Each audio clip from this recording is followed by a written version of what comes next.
What's up, YouTube? Thanks for tuning back in for another Tech Tip Tuesday with brushstrokes.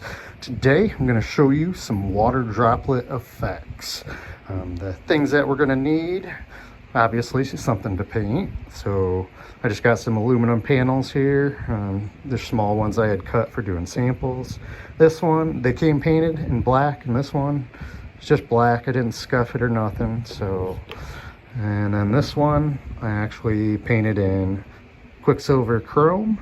That way we could do both versions, black and silver. Just do water drops in different ways and show you the different effects. So some other stuff that you're going to need, first of all, obviously, are Createx paints. These are the two that I highly suggest: the gloss black auto air, the 4258. Because this is very viscous paint. It's really thin and easy to spray. It says do not reduce, because for this water drop effect to work, we can not reduce our paint. We can't reduce it. So, and then I like Quicksilver Chrome. This stuff's super viscous too, super thin, easy to spray. So now for making the water drops, I just have a small little bottle with some distilled water in here, and I really like these mustard caps. What I do to put the water down, I just crack the top just a little bit. Let's see if you can see it there, just a tiny bit like that.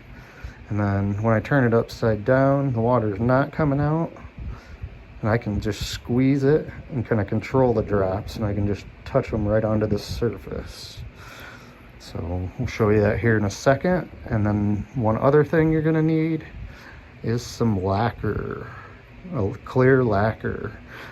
This is all I've tried. It's Rust-Oleum. I got this at the local, Home Depot stores. So we'll start with the black here. When you're doing these water drops, you don't really, I do have a fan going on. It's quite a ways away from me though, but you don't want air movement. You want these water drops to stay there and just evaporate off the surface. So when you're putting the water drops on, make sure your substrate is where you want it and where it can stay for a while to dry. I haven't timed myself on how long this method takes to dry yet. We're going to do that here, and we'll kind of fill you in on that later in the video. So here I will show you how I apply my water drops.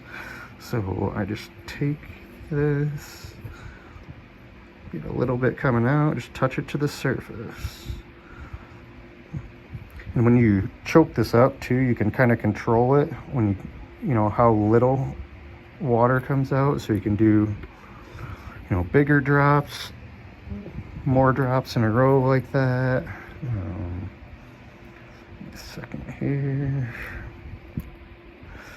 Or we can do it to where we're getting these little baby drops. The faster you move, the smaller the drops will be.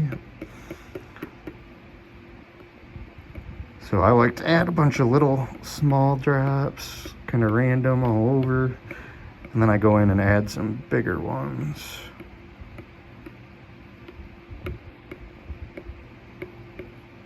This is the best method I have found to get consistent, where you can make it consistent and you can kind of actually design the water drops yourself. So hopefully I'll be doing more experiments with this later on in the future too. So all right, that is the first step. So we're gonna have to do these separate, one at a time. So let me move this stuff out of the way here.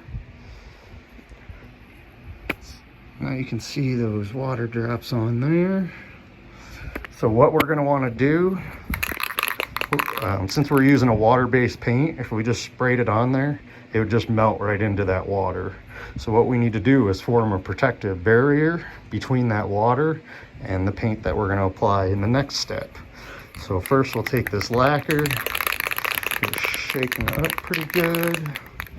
Now when we apply this, we're gonna wanna be, a couple feet from the surface, because we don't want this blowing the water around. We want that water to stay where it's at. So we'll just get back a ways And we'll just want to get it a light layer. We want it to cover the whole thing though. So, and I always try to go kind of more straight down instead of at an angle on this tip, so it doesn't blow around as much. So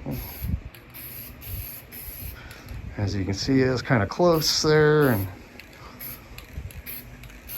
blew some of that around, but kind of gave us some cool effects. Now once we got that part done, I've got some Quicksilver Chrome in here. We always want to do a contrasting color to that. And I forgot to plug in my air, so I'm gonna cut you off real quick and be right. Sorry about that. Well, we're back on. We got the airbrush loaded up with some Quicksilver Chrome. And then we want to have some really low air pressure. A second here, my gauge is not working. There we go. So I typically like to go to 20 or lower. With this Quicksilver Chrome, we can actually go a little lower. So I'm going to be at about 10 or 15 psi here. Now, the trick to this is spraying this at an angle and being a distance off of it too, so we don't blow that water around again. So we want really low air pressure, so when that angle, that way our paint's just going to hit, you know, the bottom side. We just want to hit this bottom side or this back side of all these water drops. That'll fill that part in. The paint will stay where it, you know, it's going to be on top of that lacquer. When it dries, it'll all just dry straight down. So let's just get it sprayed here and we'll show you what I'm talking about. Now here I'm almost, I want to say 10, 12 inches off the surface or away from it. Because again, we don't want to blow that water around. And using the Quicksilver Chrome, since it's such a thin paint, we can really, you know, use a low air pressure to get it to come out of the airbrush. So right now it might be kind of hard to see. You're probably catching some of the sunlight glare on those. So let's see if I can block that and you can see. It's going to be really hard to pick up on camera, I think. Let's just go a little heavier, see if we can't make it more prominent.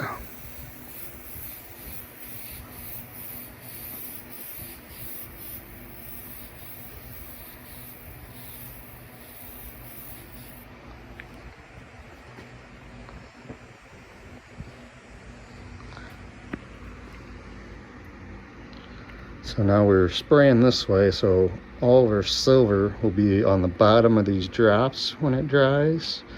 And then the idea, hopefully on this side, will still be black. And then since we sprayed over the whole thing, the background's gonna have a light dusting of the Quicksilver Chrome as well, to give us the ultimate effect. So we'll just leave that and let that dry for now.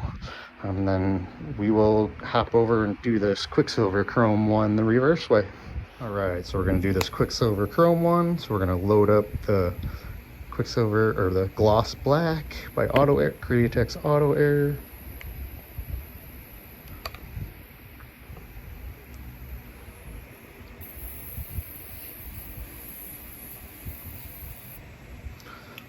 All right. Let's get our water drops going here.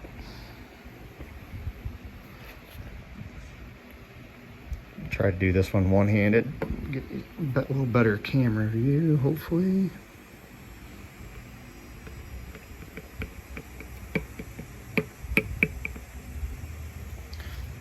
And we got this one open a little, we had this open a little too much, gave us some bigger water drops, but that's fine. Show off a couple different techniques that way, or styles we can do this.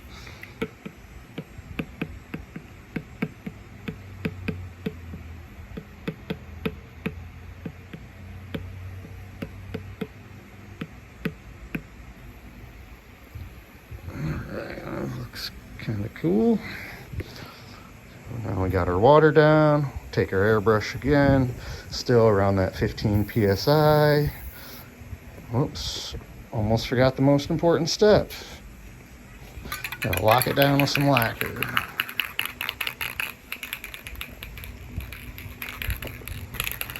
Let's move this one out of our way a little bit.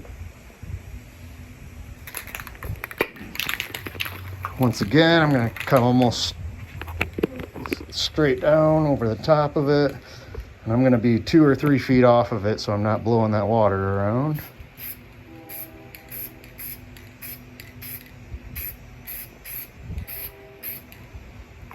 There we go. Now we'll come in with our black. Again, we're gonna wanna be, at a 45-degree angle or even more. And that way we just dust this bottom side of all these drops. So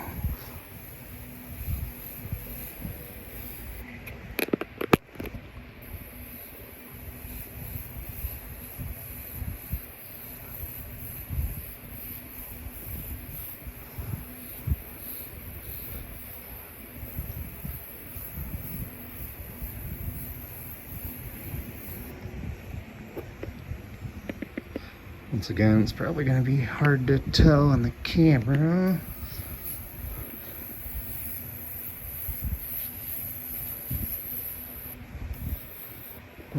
Airbrush is spitting here.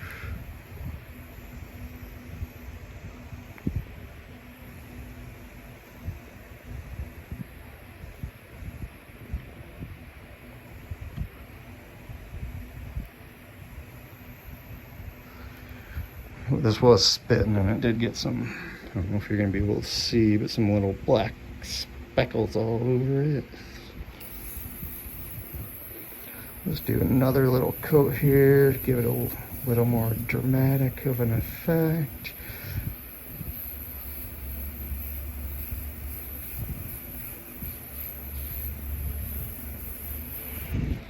All right, there we go. We got our 2 panels sprayed. Now it's just the waiting game. So I'm actually doing this outside in my garage because it's like 95 degrees out. Figured that heat ought to help evaporate some of that moisture, get that water evaporated, and get our lacquer and our paint just to go down and lay flat. So I will tune you right back on as soon as this stuff's dry and let you know how long it took. All right, so it's been about a half hour, 40 minutes or so. As we can see on that last one we sprayed, looks like all that water still wet. A few of those small drops have dried up. And then on the black here, looks like all those small drops are dried up. All those big drops still have some water in them. Now I'm just going to test this out. I don't know if this will work or not, but for these big drops, I'm just going to flatten them out and try to get all the squish water out of them. The paint should be dry on top of that lacquer now, so it shouldn't mess with our paint. I do not suggest wiping at all. We're just going to put it straight down and pat it down. Just going to pop all those bubbles, get that water out of there. And there you have it. Now, I did use a little too much lacquer, I think. You can kind of see some of the cracking of it. But all in all, it's a pretty cool effect. Not the best version of it that I've done yet, but this just kind of gives you an idea. Let's take this out in the sun, see if it looks any better for you. But yeah, that's Quicksilver Chrome over a black panel. And our Quicksilver Chrome panel, something I forgot about, it's not gonna work because we put water directly on that Quicksilver Chrome. As you can see, it kind of dyed or leached some of that shiny stuff off of there. So yeah, that's not going to work over Quicksilver Chrome, but if you had like a silver, like a regular silver base, that would probably work. And whatever you're doing it on top of should probably be 2K cleared. That way when you put the water on the surface, the base coat doesn't react with the clear, or with the water, I should say. So yeah, we're just gonna pat this one off and see what it looks like, because it's a failure. You'll have those. You just fight through them and find another way. So learn from your mistakes. And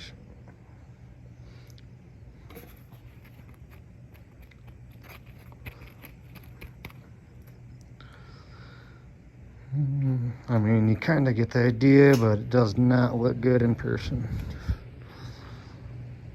All that Quicksilver Chrome, some of that's faded out of there. And once again, I put the lacquer on too thick. You can see some cracking in some of those. But yeah, that's all I really had for you for today's video. I hope you enjoyed. And a little bonus, I sprayed some blood red candy 2O on this thing. So yeah, until next time, keep those brushes stroking.